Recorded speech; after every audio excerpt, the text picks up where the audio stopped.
Kanchipuram వకుడా silks నాణ్యత మా ప్రాధాన్యత. మదీనాగూడ, మియాపూర్, హైదరాబాద్ లో త్వరలో శుభారంభం.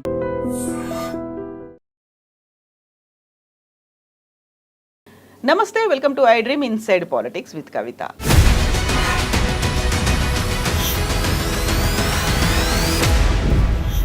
దాదాపు 8 నెలల తర్వాత కేసీఆర్ తెలంగాణ భవన్కి చేరుకున్నారు. విస్తృత స్థాయి సమావేశం జరిగింది. 25 ఏళ్ల ఉత్సవాన్ని ఘనంగా నిర్వహించుకోవాలని అయితే మార్గనిర్దేశకం చేశారు. అయితే కేసీఆర్ మాస్టర్ ప్లాన్స్ ఎలా ఉండబోతున్నాయి, నెక్స్ట్ స్టెప్ ఏంటి, నిజంగానే కేసీఆర్ గట్టిగా బలంగా కొట్టబోతున్నారా, దానికి ఇంకాస్త సమయం ఉందా, ప్లీనరీలు ఎప్పుడు నిర్వహించుకుంటారు, ఇవన్నీ బోల్డ్ అని క్వశ్చన్ మార్క్స్ ఉన్నాయి. అయితే కేసీఆర్ నెక్స్ట్ స్టెప్ ఎలా ఉండబోతుంది, రాజకీయంగా ఎప్పుడు బయటికి రాబోతున్నారు, ఉద్యమాలు, నిరసన కార్యక్రమాలు, ఇతర కార్యక్రమాల్లో కేసీఆర్ ఉండబోతున్నారా లేదా, ఎంత టైం తీసుకుంటారు? మనతో పాటుగా ఉన్నారు పొలిటికల్ అనలిస్ట్ ప్రకాష్ గారు. ప్రకాష్ గారు నమస్కారం. సో మీరు కూడా విస్తృత స్థాయి సమావేశంలో పాల్గొన్నట్టున్నారు. అవుట్కమ్ ఏంటి ఓవరాల్గా అక్కడ? ఆయన చాలా ఉత్సాహంగా ఉన్నాడు. రెండవది, ఆయన లోపల ఉన్న కాన్ఫిడెన్స్ చూస్తే ఇంకా మనం ఏం చేయాల్సిన అవసరం లేదు, అంతా ఆయనే చూసుకుంటారు. అసలు ఆయన కూడా ఏం చేయాల్సిన అవసరం లేదు. కాంగ్రెస్ తనకు తానే డిస్మాంటిల్ అవుతున్నది. ఇంకా మనం ఏం చేయాల్సిన అవసరం ఉంటుంది? మన ఉత్సవాలను మనం ఘనంగా చేసుకుందాము, మనం చేసిన పనులను చెప్పుకుందాము, పార్టీని మళ్ళీ క్రింది గ్రామ స్థాయి నుంచి కూడా మెంబర్షిప్ ఇవన్నీ చేయించి కమిటీలు వేసుకొని బలోపేతం అయిదాము. మనం ఏం చేయాల్సిన అవసరం లేదు. వాళ్ళే హామీలు ఇచ్చినలు ఫెయిల్ అయినలు ప్రజలు అర్థం చేసుకుంటున్నారు, ఇంకా అన్నీ మనకు అనుకూలంగానే జరుగుతున్నాయి అని ఒక్కసారి ఎట్లుండే తెలంగాణ, దాన్ని ఎట్లా చేయగలిగినాం, ఎక్కడుండే ఎక్కడికి వచ్చింది, ఒక్కొక్క రంగంలో నిజాం కాలం నుంచి ఎట్లాంటి పరిస్థితులు ఉండేది, సమైక్య రాష్ట్రంలో ఎట్లుండేది, ఈ గత 10 ఏళ్లలో ఎట్లా చేయగలిగినాము, మహా ఉత్సాహాన్ని నింపగలిగాడు. ఒక 2 గంటల సేపు ఏకదాటిగా ఆ పరిస్థితులను కంపేర్ చేస్తూ నక్సలైట్ ఉద్యమము, నక్సలైట్లను ఎట్లా చంపేటోళ్ళు బూడోకు ఎన్కౌంటర్లలో, ఇవాళ అటువంటి సిచ్యువేషన్ ఉన్నదా, వ్యవసాయం సంగతి ఏంది, మన నీళ్ళన్నీ పోతుంటే మనం కళ్ళార పెట్టి చూస్తుండే వాళ్ళం, అడిగితే నక్సలైట్ అని కాల్ చేసే పరిస్థితి. అటువంటి పరిస్థితి నుంచి మనము నెత్తురొలికిన నేల మీద ఇవాళ హరితవనాలను మొలిపించినాం. ఆ పాట స్టాంజా కూడా చెప్పిండు, నెత్తురోలకంది ఎప్పుడు నేల రాలంది ఎప్పుడు అని చెప్పి ఒక కవి వాడిన పాటలోంచి 2 లైన్లు తీసుకొని, అటువంటి తెలంగాణ నెత్తు రోడంది ఎప్పుడు నేల రాలంది ఎప్పుడు. అయితే అటువంటి పరిస్థితి నుంచి వాళ్ళ మనం ఎంత పీస్ఫుల్ తెలంగాణ క్రియేట్ చేయగలిగాం. బట్ ఇవి పరిపాలన వాళ్ళే కావాల్సిన ఆయుధాలు మనకి ఇస్తున్నారు. ప్రజలంతా కూడా ఇప్పటికే వీళ్ళ ఏ హామీ, ఆ బస్సులు తప్ప, మహిళలకు ఫ్రీ బస్ తప్ప ఏది అమలు కాలేదు, ఏది కూడా సంపూర్ణంగా అమలు చేయలేదు. రుణమాఫీ అన్నాడు, అది సగం కూడా చేయలేదు. రైతు బంధు అసలు ఇస్తూనే లేడు. ఇట్లాంటి అన్ని అంశాల మీద, మహిళలకు పెన్షన్ అన్నాడు, అది ఇవ్వట్లేదు. అన్నీ ఒక్కొక్కటి చెప్పుకుంటూ వచ్చాడు. ఆయన ఈ దాదాపు ఒక 80 ఏళ్ళ తెలంగాణను ఆవిష్కరించాడు. ఓకే. సో అందరి లోపల ఒక కొత్త ఉత్సాహం వచ్చింది. ఆయన ముందు మాట్లాడిన తర్వాత ఒక 28 మందితో మాట్లాడించాడు. మీరున్నారా మాట్లాడిన దాంట్లో? నేను రాసిచ్చాను. ఎవరైనా మాట్లాడవచ్చు అని ఫ్రీ హ్యాండ్ ఇచ్చాడు. మీరు చేతులు ఎత్తండి నేను పిలుస్తా అన్నాడు. బట్ నేను రాసిచ్చాను. ఆ రోజు ఆయన అడిగిన సలహా ఏంటంటే, రజతోత్సవాలను ఏ రకంగా జరుపుకోవాలి సూచనలు ఇవ్వమని అడిగాడు. అయితే మిగతా వాళ్ళందరూ వాళ్ళ లోపల ఉన్న ఆవేదన ఇట్లాంటివన్నీ చెప్పుకుంటూ వచ్చారు, ఏమేం చేయాలి పార్టీని బలోపేతం చేయడానికి. బట్ నేనేం చేశానంటే, రజతోత్సవాల సందర్భంగా ఎట్లాంటి కార్యక్రమాలు చేస్తే బాగుంటుంది అనేది రాసి ఆయనకే ఇచ్చాను. కొందరు మంత్రులు కూడా, మాజీ మంత్రులు కూడా మాట్లాడారు. శ్రీనివాస్ యాదవ్ కానీ, శ్రీనివాస్ గౌడ్ ఇట్లాంటి వాళ్ళు కూడా మాట్లాడారు. దాసో శ్రావణ్ మాట్లాడాడు. ఇంకా చాలామంది కార్యకర్తల దగ్గర నుంచి మాట్లాడారు. మహిళలు కూడా మాట్లాడారు. కొంతమందిని ఆయన ప్రత్యేకంగా పిలిచి మాట్లాడిచ్చాడు. బట్ ఏదైనా ఒక మంచి వాతావరణంలోనే జరిగింది. అందరికీ ఒక ఆనందం, ఉత్సాహం వచ్చింది. మళ్ళీ అధికారంలోకి వస్తామనే ఒక విశ్వాసాన్ని ఆయన ఇవ్వగలిగాడు. బట్ ఆయన రోల్ ఏంటి అనేది అయితే ఆయన ఏం చెప్పలేదు. బట్ ఒక సూచనను ఆయన అంగీకరించాడు. ఏంటంటే, ఇంతకుముందు మనం కూడా చాలాసార్లు, నేను కూడా మీతో పాటు అన్నాను, ఫామ్ హౌస్కి ప్రతి వారానికి ఒక నియోజకవర్గం నుంచి కార్యకర్తలను పిలుచుకొని వాళ్ళతో కలిసి భోజనం చేసి చెప్పాం కదా ఎన్నోసార్లు, అది మాత్రం ఒప్పుకున్నాడు. 400-500 మంది ఒక్కొక్క నియోజకవర్గం నుంచి, గ్రామస్థాయి నాయకుల దగ్గర నుంచి కాన్స్టిట్యున్సీ లీడర్ల వరకు. అది శ్రీనివాస్ యాదవ్ ఆ ప్రపోజల్ ఇచ్చాడు. అంటే ఒక 2 సంవత్సరాల్లో అన్ని కాన్స్టిట్యున్సీలు కవర్ అవుతాయి, మనకు 3 సంవత్సరాల తర్వాత కదా ఎలక్షన్ వచ్చేది, అందరు హ్యాపీగా ఉంటారు, అందరిని కలవండి మీరు అని చెప్తే దానికి ఒప్పుకున్నాడు ఆయన. వారానికి ఒక్కరోజే కదా, ఆ ఏర్పాట్లు మేము చేస్తాం, ఫామ్లో భోజనాలు కానీ అన్నీ మీరు తీసుకొని రండి అని చెప్పాడు. అట్లా ఇంకోటి భారీ బహిరంగ సభ ఏప్రిల్ 27కు పెట్టాలి. ఈ లోపల ఏం చేయాలి, ఏడాది కాలం పాటు ఏం చేయాలి, దాని మీద ఒక కమిటీ వేసుకోండి అని ఆయన 2 పేర్లు, అశోక్ మన టంకసాల అశోక్ గారు పక్కనే ఉండే, తర్వాత దేశపతి శ్రీనివాస్ గారికి చెప్పాడు, మీరు ఒక కమిటీ వేసుకొని కొంతమందితోని ఇంటలెక్చువల్స్తోని ఒక ప్రోగ్రామ్ చాకౌట్ చేయండి అని చెప్పాడు. బుక్లెట్స్ ఇట్లాంటి ఏమేమి డ్రాఫ్ట్ చేయాలి, చరిత్రను కూడా టీఆర్ఎస్ 25 ఏళ్ళ చరిత్రను కూడా రాయాలనే ప్రతిపాదన ఒకటి వచ్చింది. అది దానికి ఒక కమిటీ వేసుకొని రాయండి అని చెప్పాడు.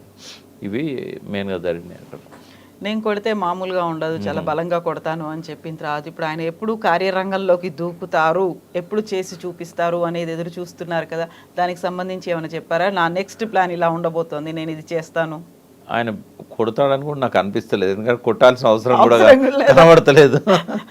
అయితే బహుశా నేను అనుకుంటా బహిరంగ సభ అడ్రస్ చేస్తాడు, ఆ తర్వాత అవసరమైనప్పుడు ఓ రోజు అసెంబ్లీకి రావడము, ఎప్పుడన్నా ప్రజల మధ్య పోవడం. మనం అనుకున్నట్టు ఆయన రోజు అసెంబ్లీలో కూర్చునే ఆలోచన అయితే ఉన్నట్లేదు. అట్లాగే రోజు కార్యక్రమాలలో ఇన్వాల్వ్ కావాలని కూడా అవసరం లేదు. కింద ఉన్న అందరూ యాక్టివ్గా ఉన్నారు, క్యాడర్ అంతా చూసుకుంటుంది. క్యాడర్ ఉన్నది, హరీష్ లాంటి వాళ్ళు ఉన్నారు, కేటీఆర్ ఉన్నాడు, కవిత గారికి కూడా చెప్పాడు జాగృతి తరఫున మీ కార్యక్రమాలను కోఆర్డినేట్ చేసుకోండి జాగ్రత్తగాని. ఆమె చేసేది ఆమె చేస్తూ ఉంటుంది. ఒకరిద్దరి దగ్గర నుంచి బీసీల విషయంలో కొంత ప్రతిపాదనలు వచ్చినాయి, బీసీలను కలుపుకొని పోవాలి, బీసీ నాయకత్వాన్ని, అట్లా అది కూడా దాని మీద ఆయన ఏమి కామెంట్ చేయలేదు. బట్ ప్రతిపాదనలు అయితే వచ్చినాయి. అంటే ఒక అసంతృప్తి కొంత కనబడతా ఉంది. కాంగ్రెస్ బీసీకి అధ్యక్షుడిని ఇచ్చింది, బీజేపీ నెక్స్ట్ బీసీఏ సీఎం అవుతాడని అనౌన్స్మెంట్ వాళ్ళు సీఎం అనే చెప్తున్నారు.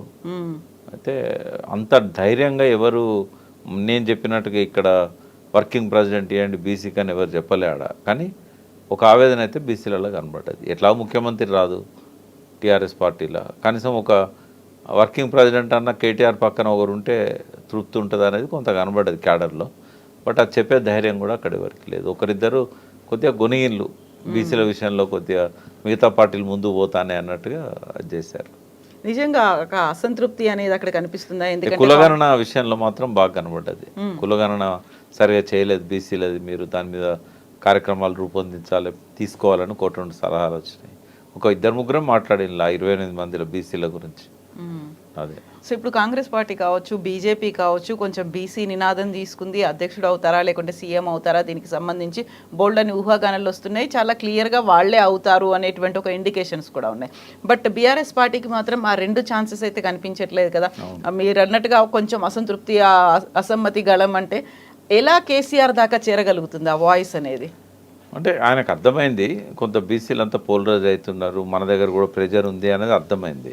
అర్థమయ్యే ఆయన మద్రాస్కి అధ్యయనం చేయడానికి ఒక టీం పంపించాడు ఆ రోజుల్లో, నేను కూడా అందులో పోయింటిని. అయితే నేను అవన్నీ చెప్పడానికి నేను ఇప్పుడు పార్టీ కండువా వేసుకోలేదు, ఒక అబ్జర్వర్ లాగా పోయిన. ఆయన పిలిచాడు కాబట్టి నో చెప్పలేక, మీతో ఎన్నోసార్లు అన్నాను కదా పిలిస్తే నేను పోతాను అని. బట్ నేను బాధ్యత తీసుకోవడానికి సిద్ధంగా లేను.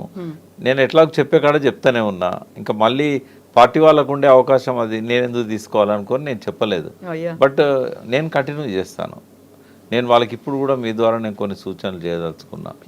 ఏంటంటే సరే మీ పార్టీలో బీసీకి ముఖ్యమంత్రి అయ్యే అవకాశం 0, ఎవరు నమ్మరు కూడా. ఇప్పుడు ఇస్తారేమో అని నేను చెప్పినా కూడా ఎవరు నమ్మే పరిస్థితి ఉండదు. పోనీ వర్కింగ్ ప్రెసిడెంట్ ఇస్తారా అంటే ఒకవేళ ఎస్సీకి 1 బీసీకి 1 ఇస్తే ఇవ్వచ్చు, అది కూడా పార్టీ నుంచి కొంత ఒత్తిడి వస్తేనే ఇస్తాడు. బట్ ఒక్కటి చేయొచ్చు వాళ్ళు, గతంలో బీసీలకు ఏమేం చేశాము, దానివల్ల జీవన ప్రమాణాలు ఎట్లా పెరిగినాయి, అది ఫిషరీస్ కావచ్చు, లేకుంటే గొర్రెలు కావచ్చు, ఇట్లాంటి పథకాలు కావచ్చు, ఇవన్నీ డాక్యుమెంటేషన్ చేయాలి. నేను ఇచ్చిన సూచనలలో కూడా ఏమన్నా అంటే ఒక 25 సంవత్సరాల పండగ కదా రజతోత్సవం అంటే, 25 సంవత్సరాలు అయింది టీఆర్ఎస్ పెట్టి, ఒక 25 అంశాలను సెలెక్ట్ చేసుకోండి. రోజుకు ఒక అంశం మీద బ్రెయిన్ స్టార్మింగ్ పబ్లిక్లో పోయి వాళ్ళకి చెప్పండి, బుక్లెట్స్ ఇవ్వండి, మీటింగ్స్ పెట్టండి. ఒక్కొక్క స్కీమ్ గురించి ఒకరోజు ఒక్కొక్క రంగం గురించి ఒక రోజు 25 పాయింట్స్ మీద 25 అంశాల మీద అప్పుడు దశాబ్ద ఉత్సవాలు అప్పుడు కొంత ప్రయత్నం జరిగింది, ఒక్కొక్క రంగం గురించి చేశారు. అదే ఇది కంటిన్యూ చేయమని చెప్పాము. అప్పుడు 20 రోజులు చేస్తున్నారు. భవిష్యత్తులో ఒక బీసీ విజన్ ఓ డాక్యుమెంట్ రిలీజ్ చేయాలి. గతంలో ఎస్సీ ఎస్టీలకు సంబంధించింది 2003లో ఎన్నికల కంటే ముందు అప్పుడు గ్రీన్ పార్క్ హోటల్లో దళిత మేధావులను పిలిచి ఎస్సీ ఎస్టీలకు ఒక విజన్ని ఆ రోజు రూపొందించారు. బీసీల కోసం ఒకటి చేయాల్సిన అవసరం ఉంది. అప్పుడు కూడా జలసిద్ధయ్య గారి అధ్యక్షతన అప్పుడు ఒక కమిటీ వేసే ఏదో ప్రయత్నం జరిగింది, కానీ అంత ముందుకు పోలేదు. అది మేనిఫెస్టోలో రాసుకున్నా కూడా 5,000 కోట్లు ప్రతి సంవత్సరం ఖర్చు పెడతామని అది జరగలేదు. బట్ ఇది మాత్రం ఒక విజన్ను బీసీలకు ఇవ్వాలి. ముఖ్యమంత్రి ఈ పార్టీలో కాకపోయినా బీసీలకు కొంత మేలు జరుగుతుందనే ఒక నమ్మకాన్ని క్రియేట్ చేయగలుగుతుంది. ఎందుకంటే ఏ బీసీ ముఖ్యమంత్రి అవుతాడో, ఏ బీసీ పార్టీ పెడతాడో ఏం తెలియదు. బీసీల పార్టీ అయితేనే ఇంతకుముందు చెప్పినట్టుగా వస్తుంది, ఒక్కటి వస్తుందా 4 బీసీల పార్టీలు వస్తాయో కూడా తెలియదు మనకి. మళ్ళన్న కాంగ్రెస్లో ముఖ్యమంత్రి బీసీకి ఇస్తాడనగానే కొంచెం అటువైపు ఆలోచిస్తాడు ఆయన. ఇప్పటివరకు ఆయన ఏం ఫెయిల్అవుట్ కాలేదు. ఓన్ పార్టీ పెట్టే బదులు అన్ననే ఉంటే ముఖ్యమంత్రి కావచ్చు కదా. ఎందుకంటే కాంగ్రెస్లో ఈయన కంటే గట్టిగా మాట్లాడే బీసీ ఎవరు లేరు. వాళ్ళ వర్కింగ్ వాళ్ళ ప్రెసిడెంట్ మహేష్ గౌడ్ ఉన్నా కూడా దూకుడుగా పోతున్నాడు కాబట్టి, రేవంత్ రెడ్డి మోడల్లో రాజకీయాలు ముందు తీసుకెళ్తున్నాడు కాబట్టి ఆయనకు ఆ పార్టీలో పరిశీలనకైతే వస్తుంది కదా మల్లన్న పేరు.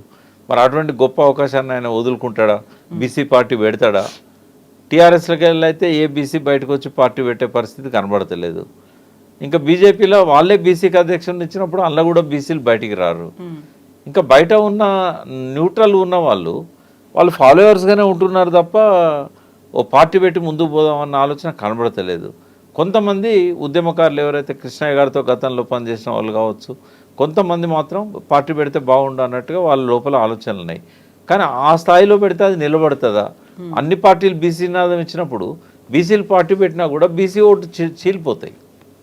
ఇట్లాంటి సమస్యలన్నీ కూడా బీసీలు ఎదుర్కొంటారు. బట్ ఒకటి పాజిటివ్ ఫీచర్ ఏంటంటే రాజ్యాధికారం రావాలనే ఆకాంక్షకు బలం చేకూరుతుంది రోజు రోజుకు. కాబట్టి చూడాలి భవిష్యత్తులో ఎట్లా ఉంటుంది, పార్టీ పెడితే అది క్లిక్ అవుతుందా, లేకుంటే కేసీఆర్ అన్ని విషయాలలో తెలంగాణ పట్ల అవగాహన వ్యక్తి, పరిపాలనను చాలా అద్భుతంగా చేశాడు.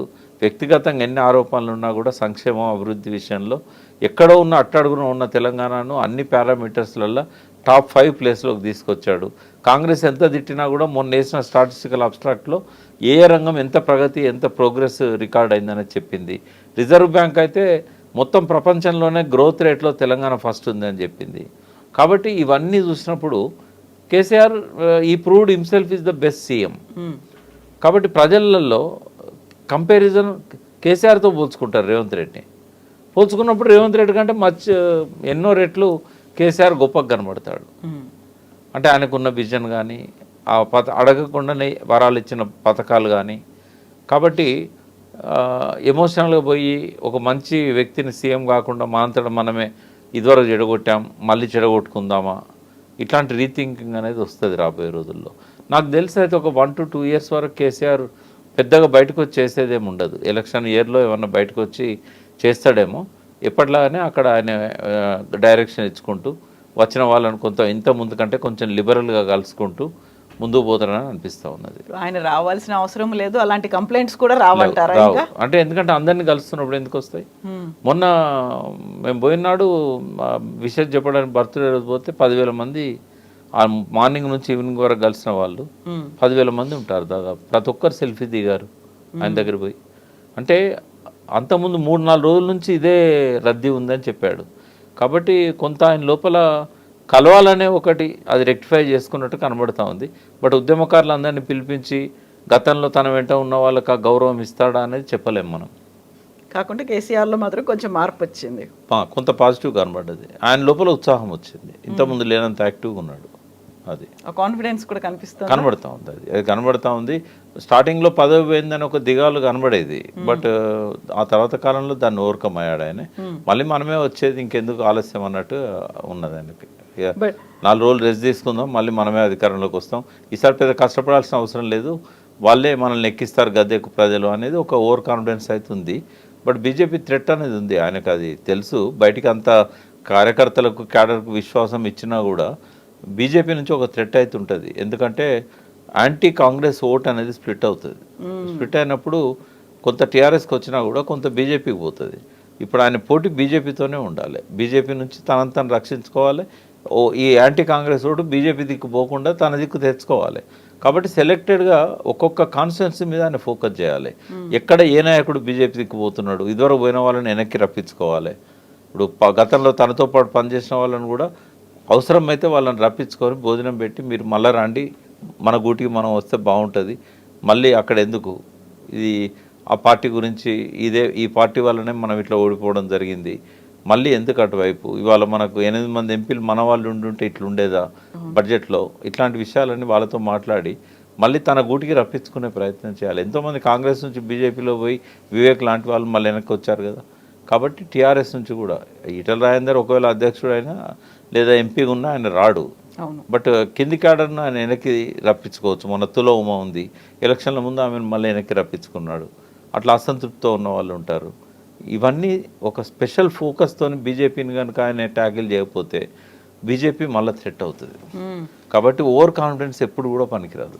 సో ఎంత కాంగ్రెస్ నుంచి ఒక అధికారం అనేది మాకు వస్తుంది, ప్రజలు మాకు ఇస్తారు అనుకున్నప్పటికీ అక్కడ బీజేపీ అనే ఒక బ్యారియర్ ఉంది, దాన్ని చూసుకోవాల్సిన అవసరం ఉంది. పైకి ఓవర్ కాన్ఫిడెన్స్ ఆయన లోపల కనబడ్డా కూడా ఈసారి అంత ఈజీగా పోవడం అనిపిస్తున్నది. బీజేపీ పట్ల లోపల ఆయనకు ఆలోచన ఉండి ఉంటుందని నేను అనుకుంటున్నాను. ఆయనకు ఆ విషయాలలో చెప్పాల్సిన అవసరం లేదు. బట్ ఎలక్షన్ల ముందు ఓవర్ కాన్ఫిడెన్స్తో దెబ్బతిన్నాడు కాబట్టి అది గుణపాఠం తీసుకుంటే మాత్రం బీజేపీని తక్కువ అంచనా వేయడు.